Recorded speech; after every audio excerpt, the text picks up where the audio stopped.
Hey guys, this is Brian. My comments and critiques on our leveling up video or sessions kind of thing. Okay, so as I mentioned way early on, I do leveling up different. This goes back all the way to when I was playing AD&D with my friends, and my brother would come up sometimes and would just run random dungeons for us because the DM's guide had that random dungeon generator in the back, and he would do that.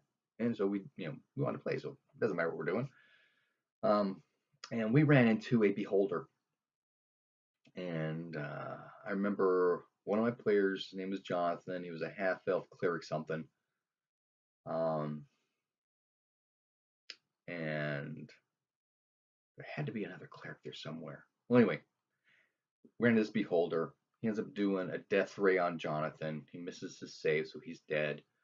Um, the party does a raise dead on him to get his body out of there because they're leaving, and the beholder says, "No, disintegrate." And after that session, my brother goes, "Where'd you guys get all these spells?" He goes, "Well, we level up to get spells." No, you've got to find your spells. You've got to research your spells. You've got to do things to get your spells. They don't just occur because you level up. And I've carried that with me since that was in 1981, maybe. And with 5th edition, magic is just so prevalent and seems to me to be not a game breaker, but a very unbalancing factor. When we first played 5th edition, we did the little starter set thing, and I played the fighter.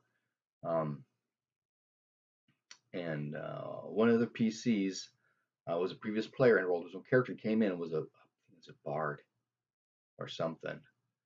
But here's my guy. Yeah, he's got hit points. Yeah, I can attack and do some decent damage.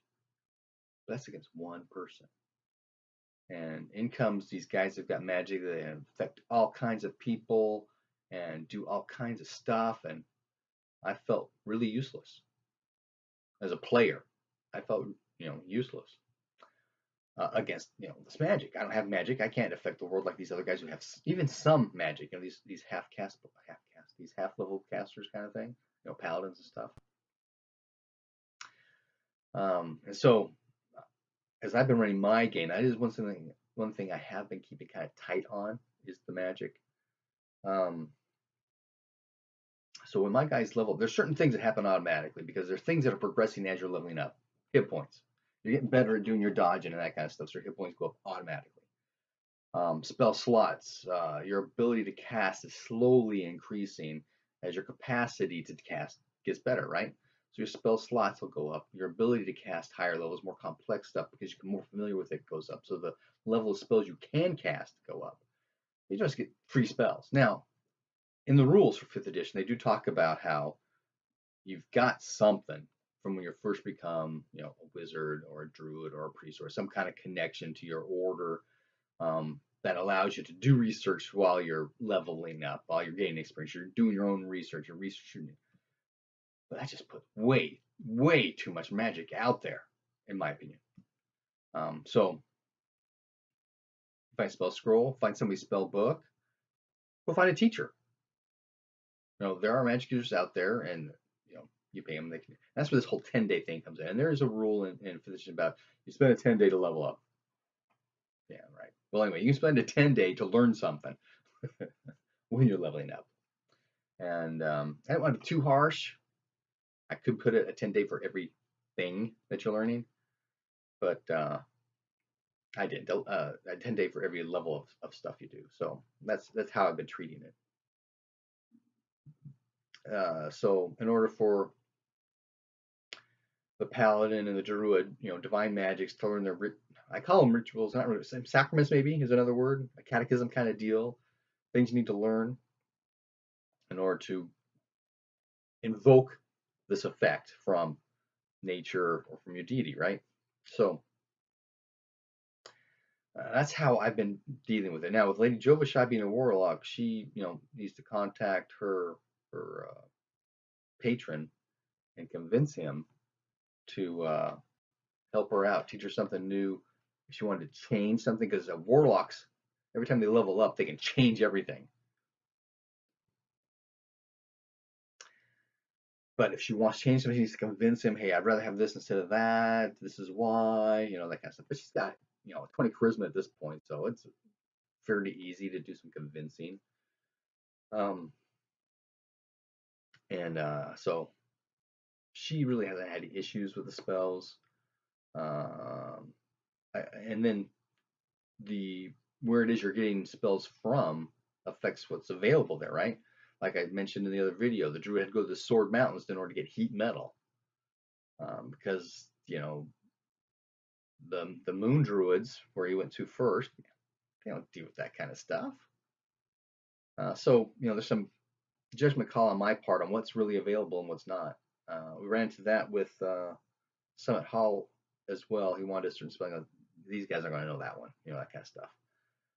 But the paladin wanted to get his summon steed spell, and yeah, nearly every paladin's got that one, right? So the summon speed, they only teach celestial there. Now they're celestial, fiend, and fey, and of course with it, you can just choose whatever you want. No, not in my world. Paladin's a tier. They know how to call celestial spirits. They don't know how to call fiends or fey. So, well, there might be some forest or some I don't know, the forest knights, I forgot what they're called. But anyway, that kind of paladin may have been there, and so he may have been able to teach a fey. Anyway, so we had a discussion on what constitutes a steed, because I read somewhere else where a guy, one of his players, wanted to have a bear because the bear was the totem of his family. And well, yes, you can ride on a bear. A bear is not a steed. You can't ride a bear long distance.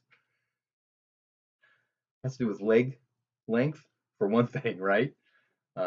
Shoulder and back build, hips. There's a lot of things that go into what makes a steed versus an animal you can ride. So we had a discussion. He was asking about different kinds of things. No, not that. Obvious things you can do. War horrors and that kind of stuff's obvious, right? And he wanted to go for a paladin. A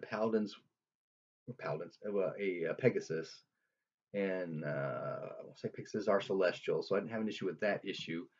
And then there comes up, I've heard other arguments about steeds can't fly, or summon steeds can't fly, or they shouldn't fly until a certain level, or that kind of stuff. And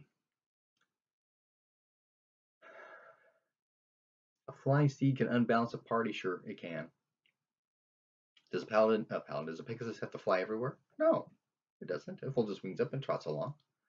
So he can stay with the party. He can invoke the wings at some point if he needs to. I'm still not perfectly comfortable with the flying mount, the flying steed, but I'm going to go for now. I didn't have too much heartburn with that one. Okay, on to Sword Mountains. The Druid Sword Mountains, like I mentioned, the heat metal is what he wanted, and I figured Sword Druids would know that. Mountain Druids would know that. So we went to the Mountain Druids, and then looking for other spells to cast. There were a couple of ones who wanted, Mountain Druids are going to know this kind of stuff. To call lightning, yeah, I can see that. So those are the two big ones that he got, because he used that call lightning in a combat afterwards. In fact, it was on the whites. They did the call lightning on. That was pretty decent. Did some good damage. Leveling up comments. Oh, spells and spellcasters. As I was going through this video in my head this morning, I started thinking, because they're not running across any spell books. There was a couple scrolls in a couple places, but there aren't any spell books. What kind of spellcasters are these cultists?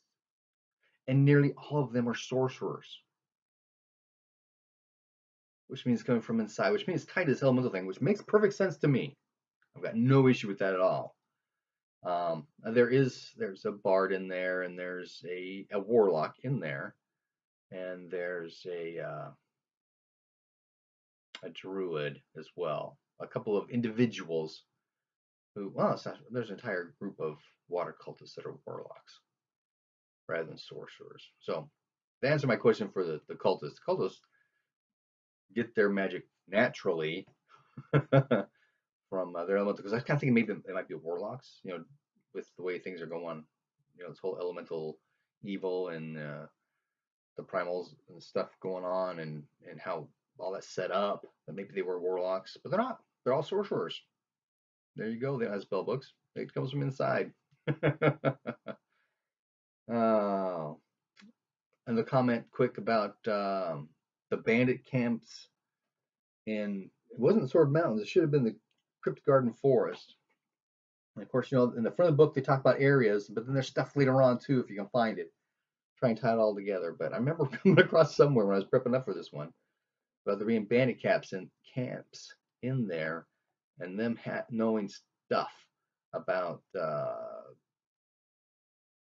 well, the family ghost for one thing, but there's another dragon out there too, a bad one, a green dragon eats things and stuff. So yeah, that's how they get some rumor for that kind of stuff. I couldn't find it.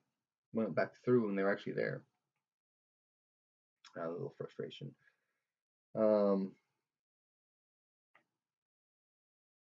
guess that's it. 10 minutes, not too bad. All in all, the session was well. Oh, the whites. When the whites attacked and they did the strength drain, I did not remember to allow the PCs to get a Constitution saving throw. In hindsight, I still would not have allowed the PCs to have a Constitution saving throw because it's just not enough damage going on, and these guys can make saves left and right.